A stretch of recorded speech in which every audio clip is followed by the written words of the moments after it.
गणाचार्य श्री 108 विराट सागर जी महामंडराज के चरणों में त्रिवार नमोस्तु नमोस्तु नमोस्तु। इसी के साथ सभी महानुभाव व जनसंतवाणी चैनल के दर्शकों को सादर जय जिनेन्द्र।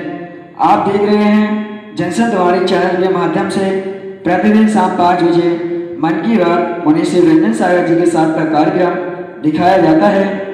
आज के कार्यक्रम के पुण्यार्चक परिवार श्रीमान रतनचंद जैन, श्रीमती दिशा जैन, श्री देवेंद्र जैन, कोषाध्यक्ष श्री दिगंबर जैन समाज बड़ा मलेरा एवं पुत्र आदि जैन, आलोक जैन, समस्त देवरान परिवार बड़ा मलेरा जिला छतरपुर मध्य प्रदेश ने यह सौभाग्य प्राप्त किया है। इनके सौभाग्य की जनसंतवाणी परिवार अनुमोदना करता है। इसी क्रम में चलते हैं पूज्य गुरुवर के चरणों में और करते हैं त्रिकाल नमोस्तु कि हे स्वामी नमोस्तु नमोस्तु नमोस्तु। यहाँ पर सर्वप्रथम प्रश्न सरल जैन शमशाबाद उत्तर प्रदेश से आया है कि हे गुरुवर, बिना वैराग्य धारण किए क्या मोक्ष का कोई दूसरा मार्ग नहीं है? ओम शांति। बिना वैराग्य के मोक्ष मार्ग मिलना संभव नहीं है। जब तक जीव को संसार, शरीर, भोगों से विरक्ति नहीं होगी तब तक मोक्ष मिलने वाला नहीं है। वैराग्य का नाम ही है संसार, शरीर और भोगों से विरक्ति होना। जिस जीव के संसार से उदासीनता हो गई, संसार से उदासीनता छा गई है कि संसार असार है, संसार स्वार्थ का है और संसार की वस्तुओं के प्रति मत भाव नहीं है, उसी का नाम तो वैराग्य है। शरीर से उदासी हो गई और भोगों से जो भोग चल रहे हैं उन भोगों से उदासी, इसी का नाम वैराग है। इसलिए जो जीव वैराग्य को धारण करता है, संयम महाव्रतों को धारण करता है, तभी महाव्रत धारण करके ही वो निर्माण को प्राप्त कर सकता है। निर्माण को प्राप्त करने का एक ही मार्ग है वैराग्य को धारण करना। संसार, राग संसार का कारण है। जहाँ जहाँ राग है वहाँ वहाँ संसार है। जब जब राग है तब तक संसार है। जैसे राग खत्म हुआ है, वस्तु के प्रति ममत्व भाव खत्म हुआ है, तो वो मोक्ष का कारण है। संसार से मोक्ष की प्राप्ति वो जीव कर सकता है। इसलिए चाहिए कि मैं संयम तो धारण करना पड़ेगा, वैराग्य धारण करना पड़ेगा और इस सब से उदासीनता लाना पड़ेगी, तभी आपको मोक्ष मार्ग प्रशस्त हो सकता है। इसके बाद इसी क्रम में अरविंद जैन ग्वालियर मध्य प्रदेश से यह प्रश्न आया है कि हे गुरुदेव, क्या कोई व्यक्ति अगर धर्म की प्रभावना करते समय झूठ का सहारा ले या किसी प्रकार का पाप हो जाए तो क्या दोष लगेगा? देखिए, कर्म सिद्धांत में कोई भेद नहीं है और यहाँ पर चाहे तुम धर्म में झूठ बोलो या मायाचारी करो, चाहे अपने संसार के कार्यों में करो, यहाँ पाप का बंध तो होगा ही होगा। यहाँ कर्म का बंध होगा, कर्म यहाँ छोड़ने वाला नहीं है। इसलिए धर्म की प्रभावना में भी यदि मायाचारी हो रही है, झूठ बोला जा रहा है, तो वो धर्म की प्रभावना फिर कहाँ रही? वो तो अधर्म ही हुआ। ठीक है, व्यवहारिकता में दूसरे के लोगों में देखने में प्रभावना बन जाएगी, लेकिन स्वयं की प्रभावना तो नहीं होगी। स्वयं का तो कर्म का बंध ही होगा। कुछ लोग वर्तमान में धर्म की प्रभावना करने के लिए मायाचारी करते हैं। कोई मूर्ति को कहीं गाड़ देते हैं, कहीं छुपा देते हैं, कुछ दिन बाद फिर उस मूर्ति को बोलते मुझे स्वप्न आया है, ये हुआ वो हुआ, और उस मूर्ति को निकाल देते हैं। तो आपको लगता है इससे धर्म की प्रभावना होगी, लेकिन धर्म की प्रभावना नहीं, कर्म का कितना बंध हुआ, कितना कर्मों का बंध उस जीव ने कर लिया, मायाचारी भी की और झूठ भी बोला और वहां पर अधर्म हुआ। इसलिए ऐसा धर्म की प्रभावना नहीं है। इसमें पाप बंध तो होता ही होता है, तीव्र पाप बंध होता है। इसलिए धर्म के हमारे आचार्य भगवान कहते हैं बहुत सारी प्रभावना कर पाओ या ना कर पाओ, लेकिन कम से कम अपने स्वयं के हित की प्रभावना, अपने निज की प्रभावना, रत्नात्रय की प्रभावना ऐसे कर लेना, वही आपकी धर्म प्रभावना है। अपने सत्य धर्म को अंगीकार कर लेना, सत्य को बोलना, वही तो आपका धर्म की प्रभावना है। इसलिए पाप का बंध तो होगा ही होगा, चाहे धर्म के नाम पर करो चाहे अधर्म के नाम पर, और धर्म के नाम पर तो और ज्यादा पाप का बंध होगा, क्योंकि वैसे तो आपको लग रहा है कि एक धर्म में अधर्म है, अधर्मी तो अधर्मी ही है, वो तो अधर्म कर रहा है, पाप कर ही रहा है, लेकिन एक धर्म के नाम पर बैठ करके धर्म कर रहा है तो उसको सबसे ज्यादा पाप लग रहा है, उसको ज्यादा कर्म का बंध हो रहा है। वो तो अज्ञानी है, उसको तो ना समझ है, वो तो पापी है ही, उसको तो पापी ही कहा है, लेकिन आप तो महापापी हो जाते हैं। इसलिए धर्म की प्रभावना में भी झूठ बोलना पाप का बंध ही है, कर्मों का बंध ही है, कर्म की तीव्र बंध होता है। इसके बाद इसी क्रम में श्रीमती आशा जैन, गोला जिला ललितपुर उत्तर प्रदेश से यह प्रश्न आया है। हे गुरुवर, राजा श्रेणी के सम्यक लाभ एवं तीर्थंकर प्रगति के संचय में रानी चेलना की भूमिका को प्रथम श्रेय क्यों दिया गया है? देखिए, निमित्त नैमित्तिक का संबंध होता है और एक दूसरे का निमित्त नैमित्तिक संबंध मिलता है। यहाँ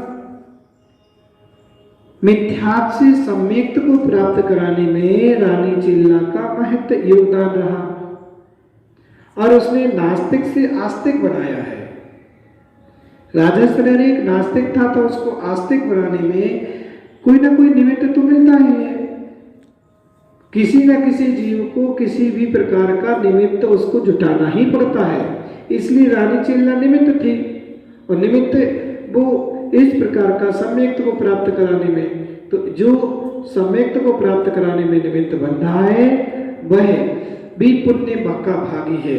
इसलिए रानी चेल्ला एक निमित्त बनी राजा श्रेणी के लिए और राजा श्रेणी को धर्म प्रभावना में, उसको सम्यक्त में, ऐसे ही हर गृहस्थिक जीवन में हर पति को अपनी पत्नी में सहयोग धर्म में लगाना चाहिए, पत्नी को पति को धर्म में सहयोग में करना चाहिए।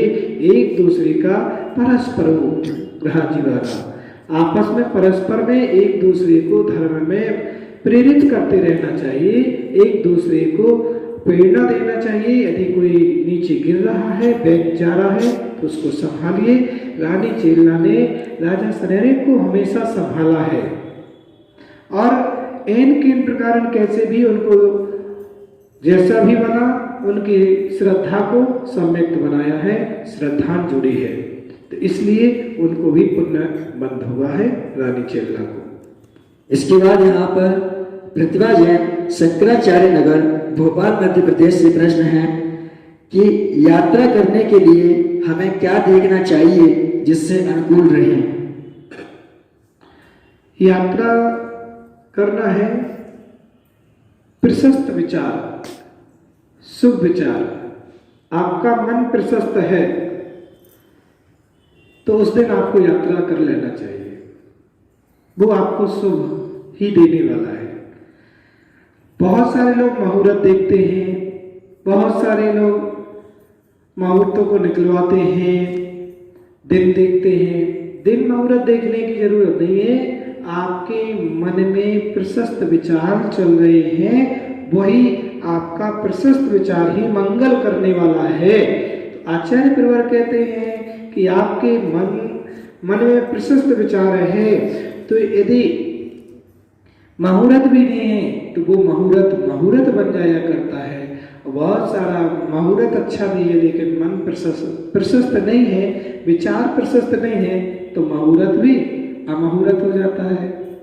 इसलिए यात्रा करना है तो यात्रा करने के लिए आप अपने प्रशस्त विचार, जिस दिन आपके मन अच्छा हो, जब आपका मन अच्छा लग रहा है उस दिन तुरंत यात्रा करने के लिए चले जाइए, कोई बाधा नहीं है और आपकी यात्रा मंगलमय ही होगी, उसमें अमंगल हो ही नहीं सकता है। जैसे कि हम लोगों के लिए आचार्य भगवान ने बताया था कि कोई भी शुभ काम करना है, जैसे कोई दुकानदार को भी यदि दुकान में प्रवेश करना है, जैसे जब दीक्षा होती है तो मंच पर, जब दीक्षा के मंच पर हम लोग दीक्षार्थी को बैठाला जाता है तो उस समय आचार्य भगवान कहते हैं आप अपना स्वर देख लीजिए, कौन सा स्वर चल रहा है, और दाहिना स्वर अच्छा चल रहा है, दाहिना स्वर अच्छा चल रहा है, तो आप पहला दाहिना कदम बढ़ाइए और उस चौक पर जहाँ आपको दीक्षा लेना वहाँ पर बैठा देते हैं, उसकी मंगलमय जीवन की दीक्षा होती है। तो आपका स्वर, जो स्वर होता है, ये राइट हैंड का स्वर यदि चल रहा है तो आपका प्रशस्त है और मंगलमय प्रदान कराने वाला है, इसलिए मुहूर्त की जरूरत नहीं है। विचार प्रशस्त हो, वही आपका मुहूर्त है यात्रा के लिए, वही आपको पुण्य बंध देने वाला है। इसके बाद यहाँ पर अनिकेत जैन सथनिया मध्य प्रदेश से प्रश्न है कि हे स्वामी, पंच परमेष्ठी में जो सिद्ध भगवान हैं तो उनका शरीर होता है या शरीर जैसा आकार? सिद्ध परमेष्ठी का निराकार होते हैं, उनका कोई आकार नहीं होता शरीर का, शरीर निराकार होते हैं। वर्तमान में अभी अपन देखते हैं कि जो मूर्तियां बनाई जाती हैं और सिद्ध भगवान का जो आकार मनुष्य आकार का बना करके रखते हैं, ये वैसे सही नहीं है। वो सिद्ध प्रतिमा ही होती है। सिद्ध प्रतिमा की पहचान ये होती है कि अरहंत भगवान के तो बाल होते हैं घुंघराले, और हृदय पर वज्र का चिन्ह भी होता है, लेकिन सिद्ध भगवानों के केस नहीं होते हैं। उनके सिर का बाल जो होते हैं अरहंत प्रतिमाएं, वो वैसे ही साफ होते हैं, इसलिए प्रतिमा सही वही है, लेकिन सिद्ध भगवान जो होते हैं निराकार होते हैं, उनका कोई आकार नहीं है। ये तो पहचान के लिए अपन को बनाना पड़ता है, दिखाने के लिए कि आने अपने जो छोटी युवा पीढ़ी है आने वाली, तो उनको समझाने के लिए, बताने के लिए ये बताया जाता है कि इस प्रकार से सिद्ध भगवान हुआ करते हैं। तो जो मनुष्य की आकार का स्टैचू बना करके अपन रख देते हैं वेदी पर, वो सही नहीं है। प्रतिमा ही पूरी बनाई जाती है उस सिद्ध भगवानों की, और वो केस आदि उसमें नहीं होते, उसकी पहचान होती है सिद्ध की। इसके बाद यहाँ पर अंतिम प्रश्न अभिषेक जैन शमशाबाद यूपी से आया है कि हे स्वामी, मुनि मन सम उज्ज्वल नील प्रासुक गंध भरा, यह पंक्ति पूजा में आती है, इसका मतलब क्या है? मुनि मन सम उज्ज्वल नील प्रासुक गंध भरा, यहाँ पर पंडित जी ने कहीं गंगा जल का यहाँ उदाहरण नहीं लिया, यमुना के जल का उदाहरण नहीं लिया। यहाँ पंडित जी को लिखना पड़ा कि मुनि मन सम उज्ज्वल, मुनि का मन इतना उज्ज्वल पवित्र होता है, मुनि के मन की उज्ज्वलता, उनमें विकारता नहीं है, उनमें राग द्वेषता नहीं है, उनमें कसाय भाव नहीं है। ऐसे उज्जवल पवित्र मुनि की मन को वो प्रासुक जल रूप लिया है। तो जब मुनि के वचन इतने पवित्र होते हैं, उनकी वाणी इतनी पवित्र हुआ करती है, तो वही मन पवित्र करता है हमारे विचारों को। इसलिए आपने कभी कभी देखा होगा कि आप कितने भी आक्रोश होते हैं, लेकिन जब गुरु के पास जाते हैं तो अपने आप आपके मन में शीतलता आती है, मन में ठंडक, क्योंकि उनका रिएक्शन जब मुनिराज के से तरंगे मिलती हैं तो आपके विचार परिवर्तन होते हैं। मुनि का मन इतना पवित्र उज्जवल हुआ करता है कि उनके मन के समान हमारा मन बन जाए। हे भगवान, मुझे और नदी का जल नहीं चाहिए, लेकिन मुनि जैसे मन की पवित्रता मेरे अंदर आ जाए, मेरे अंदर विचार आ जाए, ऐसी सरलता सहजता अंदर से आ जाए और वही जीवन को पुण्यमय देने वाला है।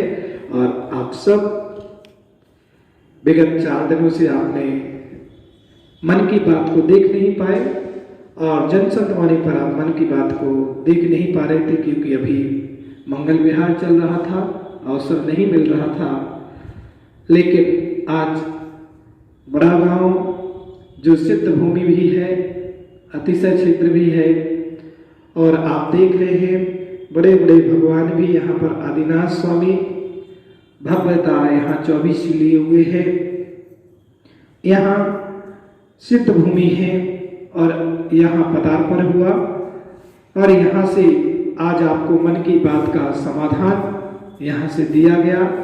आप सभी भक्तों के लिए एक साथ 2-2 काम हुए, दर्शन भी आपको प्राप्त हुए और आपके मन का समाधान भी यहाँ हुआ। तो सभी भक्तों के लिए मेरा मंगल आशीर्वाद है कि आप सब लोग ऐसे ही अपने अपने मन की बात यहाँ पर करते रहें। अपने मन में उठ रही जिज्ञासा आप भेजिएगा, आपका समाधान यहाँ पर जरूर मिलेगा और आपको घर बैठे एक साथ समाधान भी गुरु के मुख से और भगवान के दर्शन भी मिलेंगे। सभी भक्तों के लिए बहुत मंगल आशीर्वाद है। ओम शांति, सब शांति।